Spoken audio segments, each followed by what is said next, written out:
السلام علیکم ورحمۃ اللہ وبرکاتہ۔ آخرت میں بھاگنے کا راستہ نہیں، ایمان کو تازہ کرنے والا بیان ضرور سنیے۔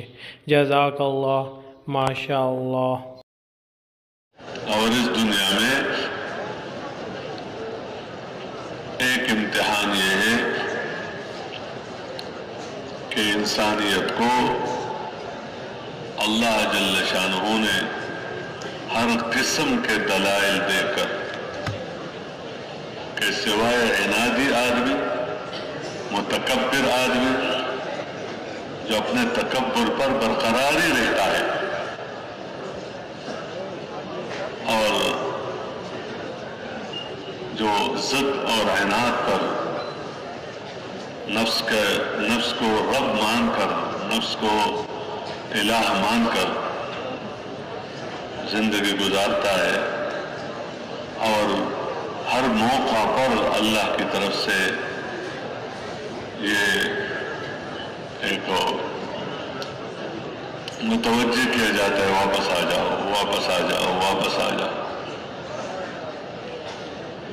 تو ایک ہے وہ بندہ جو کفر کے ساتھ زندگی گزار رہا ہے، اور ایک بندہ وہ ہے جو مومن بن کر زندگی گزار رہا ہے۔ هو الذی خلقکم فمنکم کافر ومنکم مؤمن۔ جب سے اللہ نے اس نظام کو بنایا ہے اور انسانیت کا سلسلہ چلایا ہے تو اس میں یہ دو طبقے، یہ ایک دوسرے کے ضد ہیں۔ جو مومن ہے وہ کافر نہیں، جو کافر ہے وہ مومن ہے۔ باقی جو دنیا کے کام ہیں یہ ضد نہیں ہے۔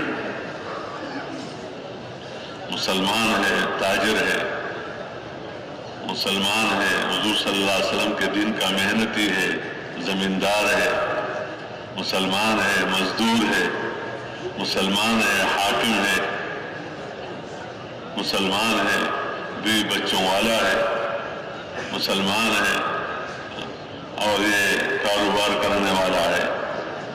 یہ اس کے ازداد میں نہیں ہے، لیکن کافروں میں بھی ہے یہ کہ کافر ہے اور تاجر ہے۔ کفار میں کتنے تاجر ملیں گے؟ کفار میں کتنے ذمہ دار ہیں؟ یہ بحیثیت ایک انسان ہونے کے، اس کے زندگی گزارنے کے لیے اللہ نے اسباب بنائے ہیں۔ اللہ نے اسباب بنائے ہیں۔ جو مقابلہ ہے وہ ہے ایمان اور کفر کا بس، کہ مومن تاجر، مومن زمیندار، مومن مالدار، مومن غریب، مومن حاکم۔ اس لیے یہ ایک امت ہے، یہ ایک جسد کی طرح ہے۔ اس لیے ہمارے جو اسلاف ہیں جو امت کی تربیت کرتے رہتے ہیں، تو اسلاف میں سے بعض کا قول یہ ہے کہ اپنے آپ کو کسی وقت بھی کسی خوبی کی وجہ سے دوسرے مسلمان سے اپنے آپ کو بڑھیا مت سمجھو، اس طرح کہ اس کو حقیر سمجھو۔ دینی میں بھی چجائے کہ مالداری میں بندہ ایک غریب کو حقیر سمجھے، یا اللہ نے ایک عہدہ دیا ہے اس کی وجہ سے اس کے دل کے اندر اتنی بیماری پڑ گئی کہ اس کی وجہ سے جس کا وہ عہدہ نہیں ہے تو اس کو گھٹیا سمجھے۔ نہیں، دین کی وجہ سے بھی کہ اللہ نے نماز پڑھنے کی توفیق دی، اللہ نے ذکر کرنے کی توفیق دی، اللہ نے تلاوت کرنے کی توفیق دی، اللہ نے اپنے راستے میں نکلنے کی توفیق دی، اللہ نے اچھی زندگی گزارنے کی توفیق دی۔ اللہ کا شکر ادا کرو۔